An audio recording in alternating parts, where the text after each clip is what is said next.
প্রতিদিনকার মতো আজও ঠাকুরের নাম নিয়ে বসে পড়লাম দোকানে। তারপরেই দেখছি একজন ফটো করতে এসে মোবাইলে ফটোটা তুলে নিয়ে কম্পিউটারের মাধ্যমে রেডি করতে লাগলাম।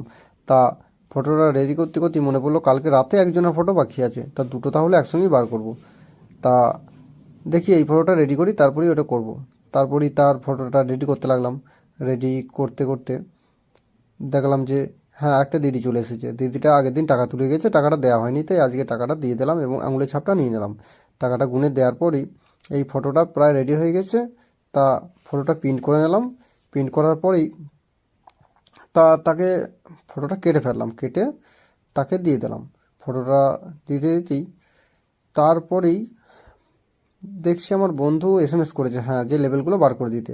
তা বন্ধুটা অনলাইনে কাজ করে, অনলাইনের মাধ্যমে আর কি মাল যারা পারচেস করে তাদেরই সেই লেবেলগুলো ঠিকানাগুলো আমি বার করে দিই, তা বাই পোস্টের মাধ্যমে সে বন্ধুটা পাঠিয়ে দেয়। তা সেটা কমপ্লিট করলাম। কমপ্লিট করার পরেই দাদু চলে এসেছে, বললো আমার পিএনবি থেকে 1,000 টাকা মতো তুলে দিতে।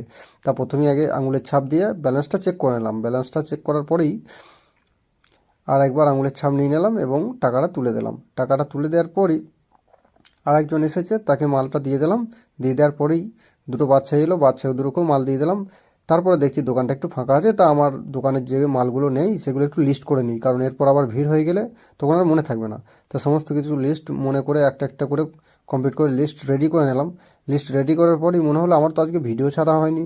তা একবার ফেসবুক এবং ইউটিউব চ্যানেলটা একবার দেখে নিলাম যে কত কী ভিউ হয়েছে বা কীরকম কী র্যাঙ্ক করছে। তা যেরকমই করুক আমাকে তো আবার ভিডিও ছাড়তে হবে, তা ভিডিওটা রেডি করতে হবে। তাই ব্লগটা এখানেই শেষ করে ভিডিওটা রেডি করতে লাগলাম। সবাই ভালো থাকবেন, সুস্থ থাকবেন।